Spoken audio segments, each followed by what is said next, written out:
Welcome to S99 TV news. చెప్పిన మాట ప్రకారం అన్నదాతలను ఆదుకుంటూ పీఎం కిసాన్ అన్నదాత సుఖీభవ నిధులు విడుదల చేశాం. 3 విడతల్లో మొత్తం కలిసి ఈ ఏడాదిలో ప్రతి రైతుకు 20,000 ఇచ్చిన ఘనత ఎన్డీఏ ప్రభుత్వాన్ని. 8,985 కోట్లు ఈ ఏడాది రైతులకు ఇచ్చిన ఏకైక ప్రభుత్వం ఎన్డీఏ. 2025 ఆగస్టు 2న మొదటి విడత 3,174 కోట్లు, నవంబర్ 19న రెండో విడత 3,135 కోట్లు, రెండూ కలిపి 6,309 కోట్లు ఇచ్చాం. మూడో విడత 2,676 కోట్ల రూపాయలు మీ అకౌంట్ లో వేశాం.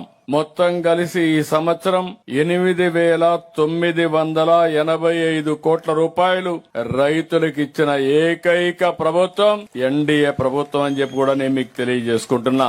ఇందులో కేంద్రం 6,000 ఇస్తే మనం 14,000 ఇచ్చాం.